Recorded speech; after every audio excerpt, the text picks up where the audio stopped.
Solaire, ascendant, lunaire, Vénus, c'est le temps de Karma et Café Noir, ton horoscope de marde du 6 au 12 avril 2026.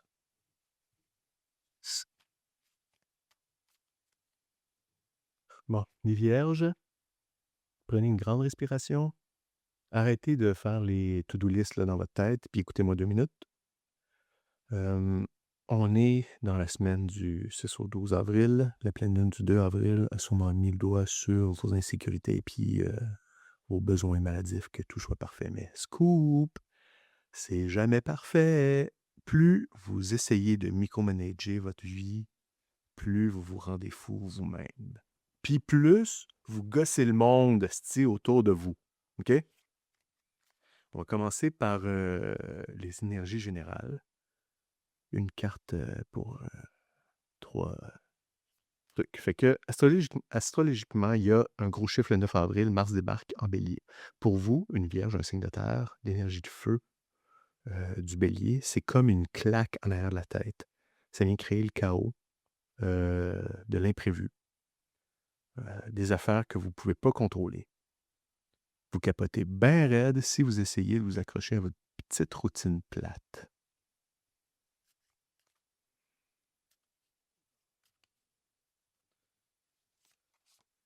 OK. Bon, quelle carte? On commence. Ah ouais. Ah, pam, pam, pam, pam. Ou de l'autre bord, peut-être. C'est encore ça. Ça, c'est le 9 d'épée. Juste à me connecter à votre cerveau, j'ai envie de prendre des Advil. Le petit hamster, il spin en esti là-dedans. Fait que 9 d'épée. OK?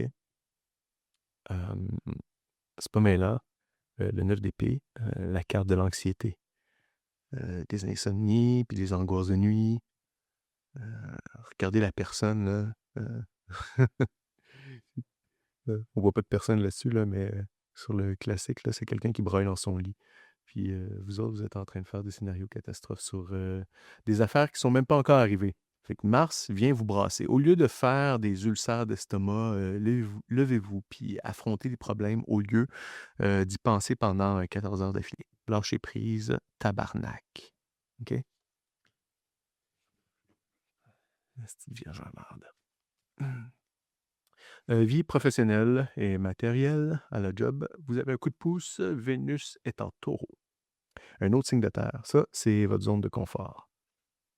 Vous êtes capable d'être productif, de faire de l'argent, de sécuriser vos affaires, mais le problème, c'est que vous êtes des hosties de workaholics, puis vous savez pas quand vous arrêtez. Clave? Non, laissez-moi deviner. Vous faites encore la job de 3 personnes parce que vous pensez que les autres sont des incompétents. C'est ça? Bon, une carte. Le 8 de denier. Bingo! Le 8 de denier. C'est la carte de l'artisan qui travaille fort sur ces petits détails de marde. Avec Vénus en taureau, oui, votre travail va payer. Vous allez être reconnu pour votre expertise, mais Mars s'en vient le 9 pour vous dire arrête de gosser sur la virgule à la page 4 de ton rapport, puis livre la marchandise. Apprenez à déléguer. Ça va vous sauver la vie cette semaine.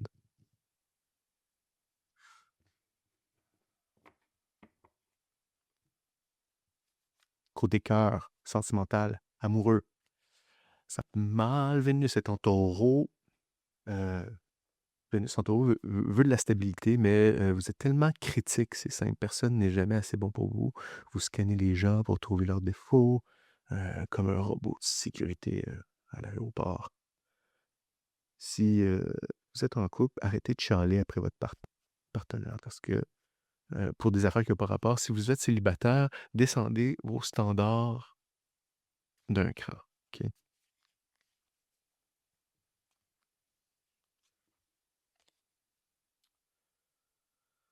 OK.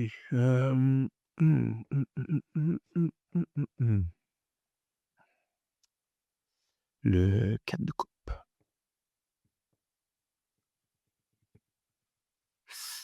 Vous êtes comme le gars assis, bras croisés, qui boit de son plaisir pendant qu'on lui offre de quoi de beau. C'est vous, ça. L'univers et Vénus vous envoient des belles opportunités amoureuses en ce moment. Ou même juste des moments doux en couple. Mais vous êtes trop occupés à bouder ou à chercher des bébites pour profiter. Ouvrez les yeux, puis acceptez qu'on vous donne des choses sans chercher qu'il y ait un piège en quelque part. C'est ça, les vierges. Le message est clair cette semaine. Sortez-vous le balai de là où je pense, puis arrêtez d'essayer de contrôler le système solaire au complet. Laissez Mars faire un peu de ménage dans vos vies. Je suis allé en commentaire si vous n'êtes pas content, puis abonnez-vous. Bye.